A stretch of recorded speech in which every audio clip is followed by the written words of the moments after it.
If I asked you to define a hero in one word, what would you say? Strength, speed, Batman. Webster's dictionary defines hero as many ways, one of which includes an illustrious warrior. There's also a mythological figure endowed with great strength or skills. But just because you can raise a building or fight crime does not make you a hero. Webster's also defines a hero as a person who is admired for great achievements or goals, and my personal favorite, one who shows great courage. Heroes come in all shapes and sizes, but what really defines them is the way they make us feel about ourselves. They create this desire to be something more than what we already are. Famous author J.R.R. Tolkien once said that courage is found in the most unlikely of places, whether it be Bilbo finding the ring in The Hobbit or Frodo's journey to destroy it in The Lord of the Rings. Tolkien's underdog heroes have quickly become something that we all love and cherish. Come journey down the Hobbit hole with me as we explore the creation, traits, and roles of hobbits in J.R.R. Tolkien's Lord of the Rings. The word hobbit literally means hole dweller in the tongues of men of Middle-earth. Tolkien takes creative claim that he was the one to come up with the word hobbits.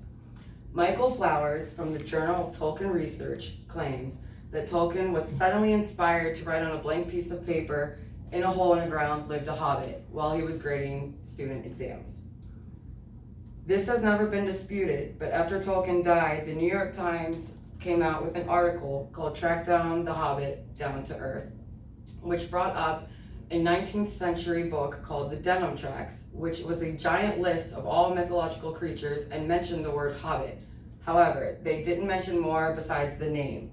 So even though it can't be proven that Tolkien came up with this on his own, the characteristics of hobbits and the characters themselves are all his.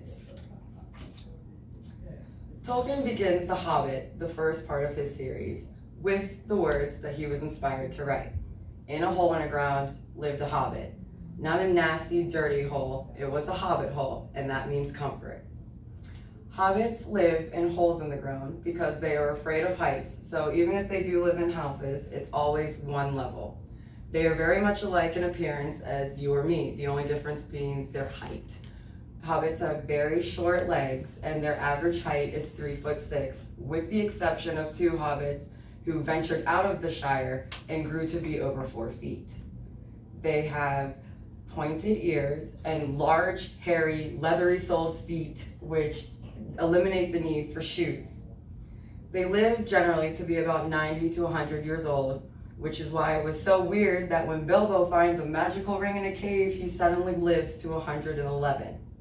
They also possess the unique quality that they can be unheard and unseen when they want to be. Therefore, Bilbo was originally recruited to be a thief in the book The Hobbit. Tolkien also remarked, "I am in fact a hobbit in all but size. I like gardens, I like trees, I smoke a pipe, and I enjoy good plain food." Hobbits are also like this. They greatly enjoy meals, 7 a day, one of which is called second breakfast. They love to smoke pipeweed, and even though hobbits rarely venture out of the Shire, their pipeweed, Old Toby, is seen from coast to coast. Hobbits' temperament is very calm, very collected, very laid back, very easygoing. They're very compassionate, but when backed into a corner, they're not afraid to stand up and fight for what they believe in. The wizard Gandalf in The Fellowship of the Ring once said that hobbits truly are amazing creatures. You can learn all that there is to know about their ways in a month, and yet after 100 years, they can still surprise you.